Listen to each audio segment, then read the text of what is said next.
Hi, we've been getting a lot of questions right now because people are buying Christmas gifts, and they're wondering all these glory stories. We have 18 volumes now. I don't know, over 2 dozen saints, and people want to know what's in them, what's new. So what I'm going to do is go through everyone from the newest to the oldest, just quickly, what's in it, what the point is. Now, if you're familiar with glory stories, you know these are audio dramatized stories of the saints. So the true life story. We don't make up stuff to make it more interesting. There are no sassy kids in them. There are no silly sidekicks. We don't have talking animals.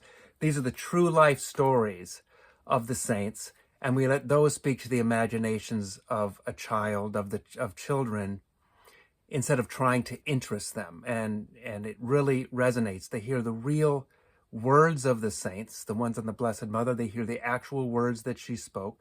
We don't take words out. We figure if she took the time to come down from heaven and to speak to somebody, everything she said was important. So let me just get into it, which brings us to our newest one right here. Our Lady of Champion. This is the only approved Marian apparition in the United States. And you hear this story. She came with a specific message to the United States. And there's bonus material on it about the shrine, which you can visit, talking about our visit to the shrine some years ago. That's volume 18. Volume 17, Blessed Carlo Acutis. We have all sorts of Carlo Acutis memorabilia. We have his prayer kit. He actually developed a kit for how to become a saint, that this is what he taught when he was a teenager. This talks about Blessed Carlo Acutis, what he did, what he said, and how he tried to teach children how to live the faith today. Volume 16, St. Peter, actually a huge seller right now. It actually reveals more than just Matthew 16:18, when Jesus promised the keys to St. Peter, but you hear from the story, which we draw from Scripture, how close this relationship was with Christ, that he had a special, different relationship than the other apostles with Christ, and that he was chosen to be the first pope, as Jesus himself says, because his Father in heaven revealed to him that he was to be selected. St. Bernadette, this is a great story. Our Lady of Lourdes. We have every word that the Blessed Mother said here. And what's great about this one is that you learn a prayer that's still said in heaven, and how to make the sign of the cross as the Blessed Virgin Mary makes it, and how she taught St. Bernadette. Fantastic story. St. Elizabeth Ann Seton, first native-born American saint. Unusual. She was a daughter, a sister, a wife, a mother, and a friend, and brought her father, her sisters, her husband, her children, all into the church. And it talks about the Good Shepherd and how that influenced her. She actually came into the church on Epiphany. It's a great Epiphany present. Volume 13, Secrets from Heaven, the story of the children of Fatima. Again, we have every word that the Blessed Mother said. And what's great about this is she was speaking to children under 10 years old. What she wanted them to do. These are the things that your children can do to pray and save souls. Blessed Miguel Pro. This is absolutely hilarious. This he undercover for God, codename Coco. He was, if you don't know about him, you need to get this glory story. The kids wanted to be in it. Anna's in it. Therese is in it. They all wanted to be in it. He was the master of disguises. And I won't tell you any more other than we have bonus tracks from Patrick Madrid's mother, how to make Coco. St. John Paul II teaches about divine providence, what divine providence means. Long story, amazing things that you learn from his childhood and beyond. Now, this is what makes glory stories unique. We cheat when we're saying, what are we going to teach about the faith? Well, we go to the beatification or the canonization homilies and see what the Holy Father said was important about this life. But the other thing, by sticking to the true life stories of the saints and their actual words, there's an emphasis that gets revealed. And in every one, we put a scripture in, a verse of scripture to get into a child's heart the scripture and see how the faith was actually lived out.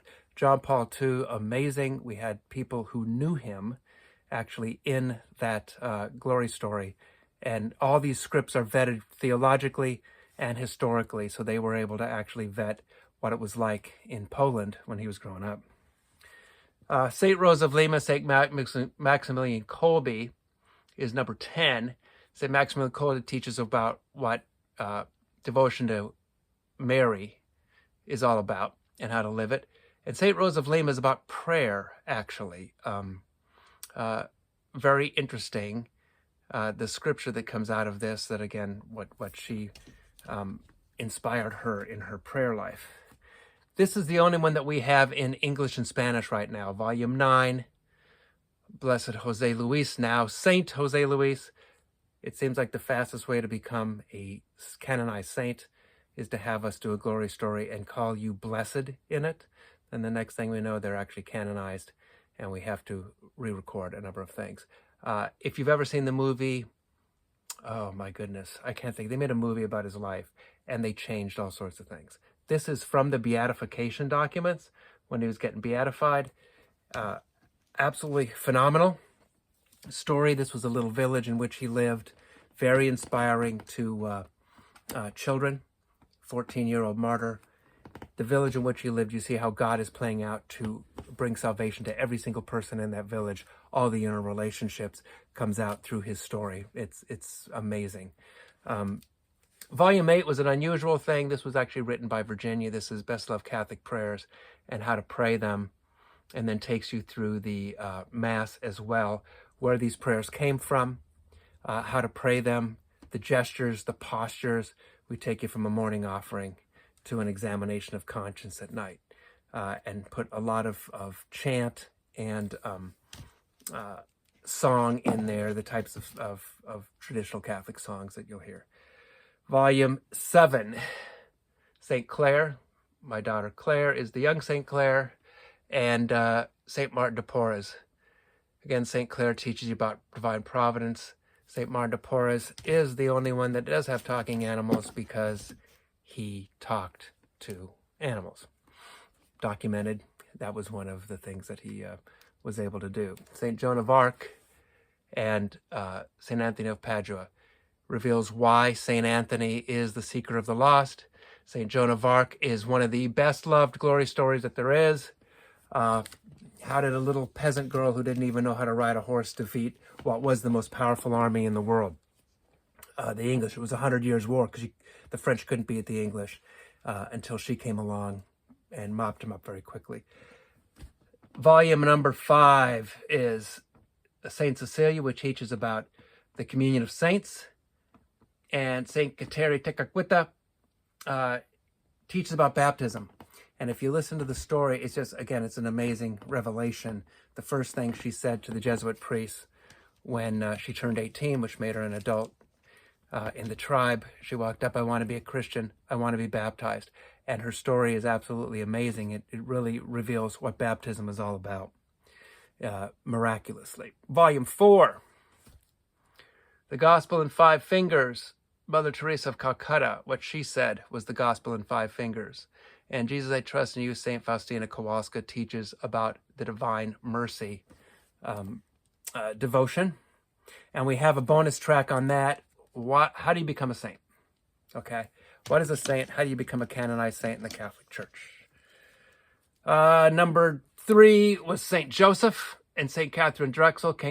St. Catherine Drexel was the richest girl in the United States. And she gave it all up to become a sister, actually start a religious order. And she died in the 50s. Really an amazing story. And then, of course, St. Joseph talks about what a father is. Miguel de la Mora, Viva Cristo Rey. St. Miguel de la Mora is one of the 7 canonized saints of the Knights of Columbus. And Gazelle of Flowers, St. Therese. Children, of course, love that because they learn all about her little way from when she was a young child up until her death. And then the very first one that started the whole Glory Stories thing off is St. Juan Diego and Our Lady Guadalupe. Again, we put all the words that she had to say to him so they hear it and can ponder that in their hearts. And then Let the Children Come to Me is the patroness of First Communions, Blessed Imelda Lambertini. And she had a miraculous First Communion, which is really amazing. Those are the 18 glory stories that we have up to now. Get them. The best way, of course, to get them is as a set. And the other thing that we do is we download them on these little flash drives that we got from Office Depot, I believe. Children like to go through all of them and point out and pick the ones they want. So even if you're getting an MP3 and playing it off your phone, or taking an MP3 and putting it on a flash drive, or a CD and putting it on a flash drive, we really recommend that you get the CDs, because the children like to go through them and pick one. I want to listen to this one right now. And then you also have a backup. So enjoy, get the whole set. You have gifts for godchildren, nieces, nephews, children, all sorts of friends and neighbors for the rest of the year. God bless you.